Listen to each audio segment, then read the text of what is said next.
Hello everyone, I welcome you all at अधिष्ठान में आपका स्वागत है। So this is 1.5 year current affair series guys and this is lecture number 36। Lecture number 36 के अंदर हम डिफरेंट करंट अफेयर्स के टॉपिक्स पढ़ेंगे that is very very important for your prelims examination. तो प्रीलिम्स एग्जामिनेशन के लिए करंट अफेयर्स से related ये एक तरह से रामबाण है तुम्हारे लिए बच्चों। रामबाण, ठीक है, जिसका वार कभी चूकेगा नहीं और बहुत सारे क्वेश्चंस में से पूछे जाएंगे, राइट। चलिए तो let's start with the class, but before that एक द सिलेक्शन बैच हमने स्टार्ट करा है और ये बैच इतना ज़्यादा पॉपुलर हो रहा है स्टूडेंट्स के बीच में। जिन भी स्टूडेंट्स ने इसको ज्वाइन करा है 100% satisfaction are there in the mind of the students, ठीक है। तो स्टूडेंट्स के अंदर रोज कॉन्सेप्ट्स हम उनको बताते हैं, रोज इसके अंदर एमसीक्यू सॉल्व करते हैं स्टूडेंट्स, राइट। और उनको फिर शीट दी जाती है, फिर वीकली टेस्ट कराए जाते हैं। आपको जान के हैरानी होगी कि 2.5 महीने के कोर्स के अंदर 2.5 मंथ्स के अंदर हमने अप्रॉक्सीमेटली इसके अंदर 8,000 क्वेश्चंस कर लिए, जो कि हमारा टारगेट था कि 5 महीने में करेंगे, हमने 2.5 महीने में कर लिया, राइट। तो इस तरह की मेहनत हम इस बैच के अंदर कर रहे हैं, 10 सिलेक्शन बैच के अंदर। अभी भी आप ज्वाइन कर सकते हैं। जनवरी तक इसका हम प्रमोशन करेंगे, जनवरी के बाद हम इसको नहीं देंगे आप लोगों को, बिकॉज उसके बाद फिर आपके लिए सही नहीं रहेगा ये, राइट। तो फैब से इसका जो रजिस्ट्रेशन होगा वो क्लोज हो जाएगा। अभी इसके रजिस्ट्रेशन ओपन है, अभी हम आपको मैनेज कर सकते हैं। पूरा का पूरा एक टाइम टेबल बनता है इसके अंदर आपका, और उसके बेसिस पे आपको क्लासेस देखनी होती है। सारे बच्चे बहुत इंजॉय कर रहे हैं इसको, ठीक है। आप भी इसके अंदर पार्टिसिपेट कर सकते हैं, राइट। चलिए तो हम फर्स्ट थिंग फर्स्ट पढ़ते हैं, रिवर डॉल्फिन्स। रिवर डॉल्फिन्स हम इसके अंदर अंडरस्टैंड करते हैं। अभी न्यूज़ में इसलिए है बिकॉज इनका अभी ministry of environment forest and wild life institute of India WII ने अभी एक तरह से population status of river dolphins in India 2024 ये रिलीज करा है, ठीक है। जिसमें बताया गया कि भारत के अंदर कौन कौन सी मतलब डॉल्फिन्स जो है वो कितनी है और कहाँ कहाँ है, ये इसके अंदर बताया गया। India first comprehensive riverine dolphin population estimate, पहली बार इनका पॉपुलेशन को हमने मेजर करने की कोशिश करी है भारत ने, right. That's why it is in the news. अब न्यूज में है, ठीक है, that is fine, but dolphins जो होते हैं वो अब इसके अंदर न्यूज में आ गए, क्योंकि तो ये अपने लिए इंपॉर्टेंट हो गया एनिमल, है ना। तो अब देख लेते हैं कि भाई पॉपुलेशन स्टेटस में क्या क्या हमको मिला। तो हमको सबसे पहले तो ये मिला कि देखो, दो तरह की डॉल्फिन्स हमारे यहाँ पर मिल रही हैं, राइट। गेंगेटिक डॉल्फिन जो है वो हमने देखी, तो उसके अंदर 6327 इतनी सारी डॉल्फिन्स हैं, 6327। और इंडस रिवर डॉल्फिन जब हमने देखी तो उसके अंदर सिर्फ 3 डॉल्फिन ही हमें, ठीक है। तो टोटल 36324। अब ये डेटा बड़ा इंपॉर्टेंट हो जाता है। 6327 टोटल है, जिसके अंदर से अच्छा, जिसके अंदर से गेंगेटिक डॉल्फिन जो है वो 6324 मिली है, राइट। ये टोटल है, और इसके अंदर से सिर्फ 3 जो है वो इंडस रिवर डॉल्फिन मिली है, ठीक है। तो यहाँ पर देखो, गेंगेटिक रिवर डॉल्फिन है 6324, नॉट 6327, और इंडस रिवर डॉल्फिन है सिर्फ 3, और दोनों को मिला के 6327। ये डेटा हमारे लिए इंपॉर्टेंट है। टोटल डॉल्फिन इतनी है। Mainly in the Ganga, Brahmaputra and Indus River basin, Uttar Pradesh has the highest dolphin population followed by the Bihar and West Bengal. तो यूपी है, फिर बिहार, यूपी के बाद यूपी बिहार तो आता ही है, राइट, और उसके बाद वेस्ट बंगाल है। ये भी हमें याद रखना है, ये नंबर भी याद रखना है। और गंगा, ब्रह्मपुत्रा और इंडस रिवर बेसिन के अंदर यहाँ पर मिलती है। इंडस रिवर बेसिन के अंदर बेचारी के अंदर 3 ही है, और गंगेटिक रिवर डॉल्फिन जो है, ठीक है, दैट इज 6324 इन नंबर, ठीक है, और टोटल है 6327। चलो भाई, ये एक अम्ब्रेला स्पीसीज होती है, मतलब इनका कंजर्वेशन बड़ा इंपॉर्टेंट होता है, और ये पूरा का पूरा बायोडाइवर्सिटी और हैबिटाट के लिए बड़ी इंपॉर्टेंट होती है। इसका इम्पैक्ट रहता है, अगर ये चली जाएंगी तो हैबिटाट और बायोडाइवर्सिटी पे इसका इम्पैक्ट पड़ेगा। अब first thing first is Ganges dolphin. क्या हम इसके अंदर समझते हैं गंगीज डॉल्फिन क्या है, राइट। अब इसका पहले IUCN स्टेटस याद करो। देखो, डॉल्फिन को कैसे याद करोगे? डॉल से। और डॉल में है ना एक ये वाली डॉल देखी है आपने? डॉल का नाम पता है किसी को? का नाम है एनेबेला डॉल। और एनेबेला डॉल को देखते आपको डर लग गया ना, ये एंडेंजर्ड है। तो इससे आपको याद रखना है क्या, गैंगेटिक डॉल्फिन जो है वो endangered specie, right. I hope this is clear to everyone. और इसी तरह से जो हमारी इंडस रिवर डॉल्फिन है वो भी एंडेंजर्ड स्पीसी। अब आइए हम गैंगेटिक डॉल्फिन्स के बारे में समझते हैं, ठीक है। तो देखो, 4 फ्रेश वाटर डॉल्फिन मिलती है पूरे संसार के अंदर, ठीक है, वर्ल्ड में। उनमें से एक है गंगीज डॉल्फिन, गंगीज डॉल्फिन। और ये गंगीज डॉल्फिन फ्रेश वाटर के अंदर मिलती है, मतलब ये जहां पर है ना, इसका मतलब वहां का पानी बहुत अच्छा है, ठीक है। जहां पानी अच्छा नहीं होता ना, इसकी एक स्टाइल है, मतलब इसका एक एटीट्यूड है कि भैया जहां साफ पानी दिखेगा ना वहीं मैं रहूंगी, अदरवाइज मैं नहीं रहूंगी, right. I hope this is clear. तो दैट्स वाई दिस इज, ये जो है साफ पानी के अंदर मिलती है। Just give me a minute.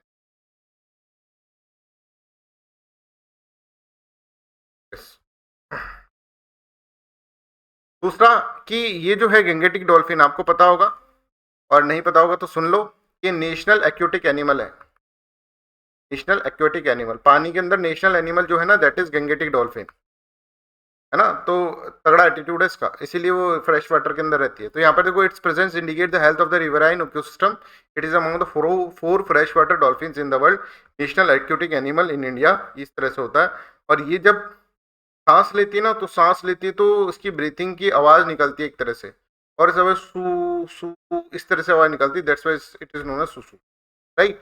इस डॉल्फिन को इस तरह से भी अपन, इसका कॉमन नेम इस तरह से भी है। और इसको क्या बोलते हैं, गंगेटिक डॉल्फिन को टाइगर ऑफ गंगा बोलते हैं। गंगा के अंदर टाइगर है एक तरह से, ये एपेक्स प्रीडेटर है ना। अगर हम देखेंगे तो सबसे ऊपर ट्रॉफिक लेवल के ऊपर यही है, इसके नीचे फिर ये, जैसे टाइगर जो होता है वो एपेक्स प्रीडेटर होता है ना, ठीक है, वैसे ये भी एपेक्स प्रीडेटर है। ये बहुत सारे लोगों को खाती है, इसको कोई नहीं खाता, राइट।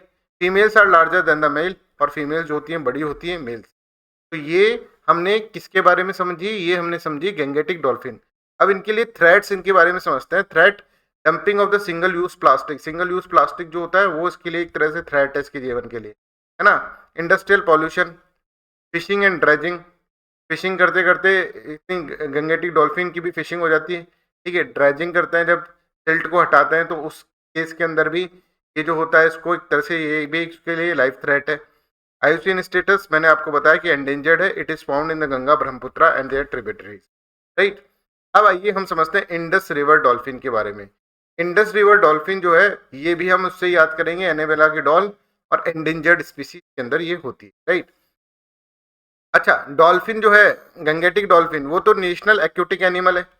ये बहन जो है इंडस वाटर डॉल्फिन, ये इसकी बहन है, पर छोटी बहन है। मतलब पंजाब का स्टेट एक्वेटिक एनिमल है ये, पंजाब स्टेट का एक्वेटिक एनिमल है, राइट। और इसको है ना पंजाब के अंदर है ना, प्यार से भूलन भी बोलते हैं। ओ भूलन इधर आ, है ना, भूलन,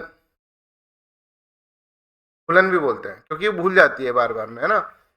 तो आप यहाँ पर यहाँ रखो कि भूलन भी इसको बोलेंगे। और ये ब्राउन और ग्रे कलर की होती है, जैसे कि आप इसके अंदर देख रहे हैं, राइट। और देखो ऐसा लग रहा है ना कि थोड़ा सा मड मड सी है, राइट, कीचड़ में से निकल कर आई है। क्यों? क्योंकि इसको फ्रेश वाटर पसंद नहीं है भाई। गैंगेटिक डॉल्फिन की तरह इसको फ्रेश वाटर पसंद, इसको कीचड़ वाला पानी पसंद, कीचड़ में रहती है, राइट। तो Punjab state aquatic animal, local नाम जो है इसका भूलन है, और ब्राउन और ग्रे कलर की है क्योंकि कीचड़ में रहती है। Adapted to live in the muddy rivers, right. I hope this is clear. तो दोनों का अगर साइट्स के अंदर देखें तो अपेंडिक्स फर्स्ट के अंदर ये आते हैं, और वाइल्ड लाइफ प्रोटेक्शन एक्ट के अंदर शेड्यूल 1 में आते हैं। और दोनों का कैटेगरी देखें आईयूसीएन के अंदर, तो आईयूसीएन के अंदर एंडेंजर्ड कैटेगरी के अंदर ये। I hope this is clear to everyone. अब नेक्स्ट जो है हमारा topic, that is national mission for green India, right. This is also very important. और देखिए 8 मिशन है, उनमें से एक मिशन ये है, राइट। और दिस इज एक अपना एक प्रोग्राम है, national action plan on climate change, ठीक है। इसके अंदर 8 मिशन है, और 8 मिशन में से एक मिशन ये है, national mission for the green India.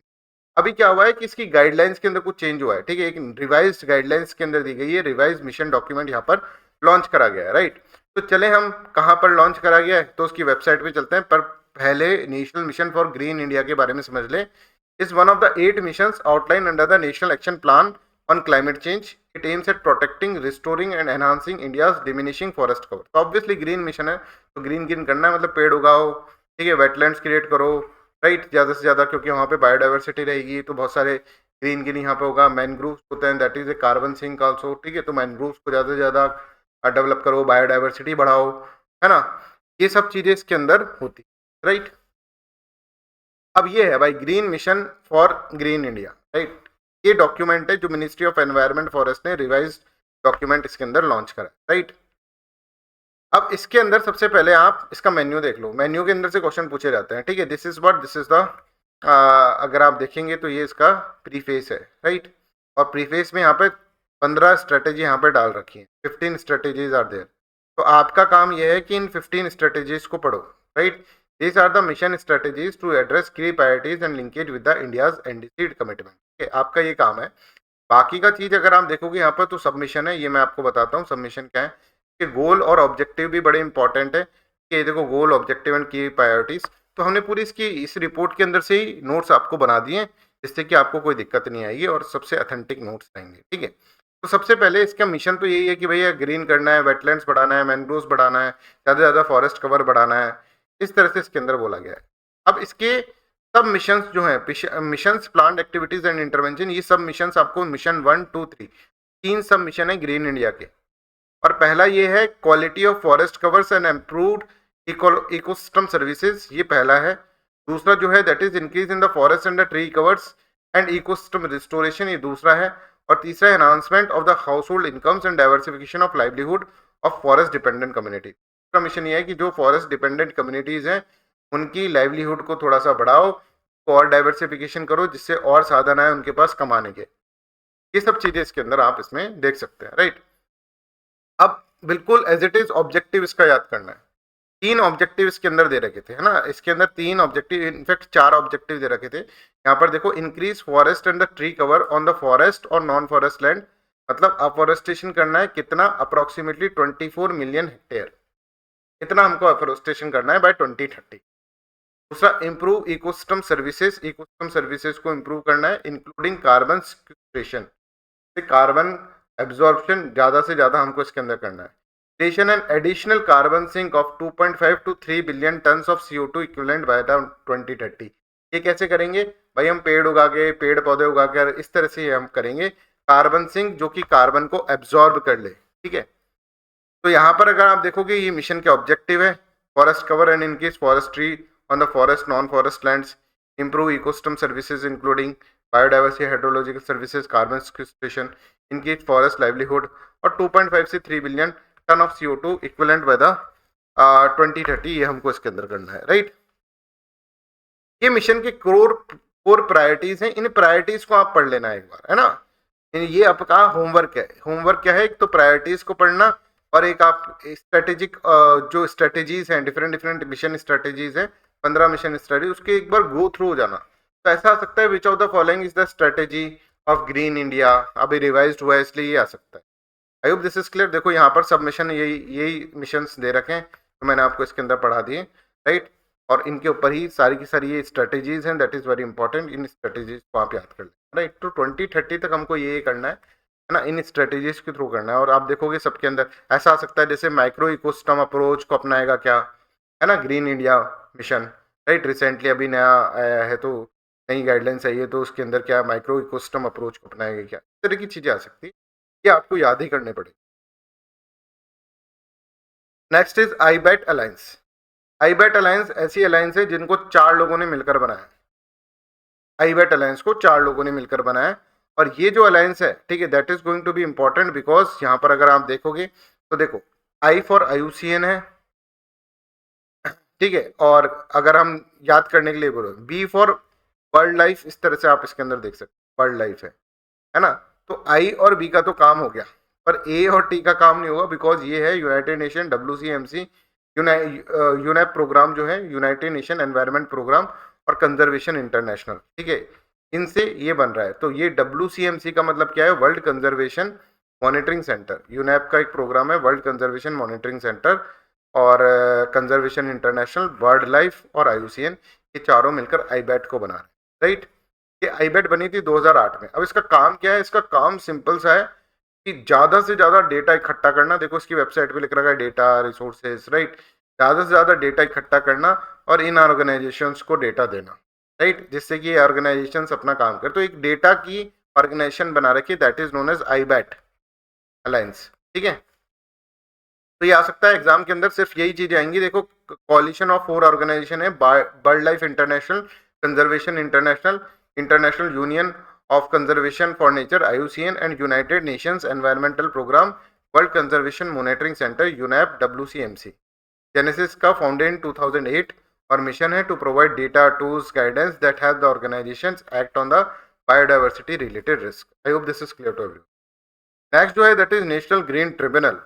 National green tribunal अभी न्यूज़ के अंदर थी, राइट। और इसके अंदर अगर आप देखोगे, नेशनल ग्रीन ट्रिब्यूनल के बारे में क्वेश्चन कई बार UPSC के अंदर पूछे, राइट। तो हम MCQ सीरीज भी स्टार्ट कर रहे हैं बच्चों, एक है ना, क्वालिटी की हम स्टार्ट कर रहे हैं, संडे से वो स्टार्ट हो चुकी है, तो आप इसको भी देखिएगा, that is going to be very important, ठीक है। ये इसका टाइम पीरियड होगा 6 बजे, मतलब 5 बजे आपको ये देखना है उसके बाद 6 बजे आपको ये सीरीज मिल जाएगी, राइट। और इसके एमसीक्यूज भी हम अभी आपको सॉल्व कराएंगे, ज़्यादा से ज़्यादा एमसीक्यू सॉल्व करवाने की कोशिश। 1.5 ईयर करंट अफेयर्स, ठीक है। तो अभी बहुत सारे प्रोग्राम्स चलाएंगे हम, डोंट वरी। अभी बस ये जनवरी और रुक जाओ। उसके अलावा हम स्टार्ट तो कर ही दें जनवरी के अंदर, उसके बाद तुम्हारा प्रीलिम्स का बढ़िया सा प्रिपरेशन कराएंगे यूट्यूब पर ही, ठीक है। जो बच्चे अच्छे से प्रिपरेशन करना चाहते हैं बिल्कुल सिंक्रोनाइज्ड मैनर के अंदर, वो ज्वाइन कर सकते हैं हमारा group, the selection batch group, ठीक है, जिसके अंदर बहुत सारी चीज़ें आपको, उसके अंदर बहुत इनोवेशंस करवाए जा रहे हैं। अप्रॉक्सीमेटली 8000 क्वेश्चन हमारे बच्चों ने कर लिए हैं, कॉन्सेप्ट्स भी बहुत सारे पढ़ लिए हैं उसके अंदर, और that is going to be very beneficial programme, right. तो national green tribunal has been establish in 2010। अब देखो नेशनल ग्रीन ट्रिब्यूनल का क्या मतलब है कि भाई मान लीजिए कि कोई एनवायरनमेंट से रिलेटेड इशू है ना। अब एनवायरनमेंट से रिलेटेड इशू है तो उसको अगर नॉर्मल अदालत पे लेकर जाओगे तो फिर तारीख पे तारीख, तारीख पे तारीख, इस तरह से चलेगा। तो इसका एनवायरनमेंट का तो बड़ा इंपॉर्टेंट इशू होता है, राइट। तो इसको जल्दी से जल्दी करने के लिए हम क्या कर रहे हैं, एक अलग से ट्रिब्यूनल हमने बना रखी है, that is known as national green tribunal. एक तो ये बात इसके अंदर आपको समझ, ठीक है।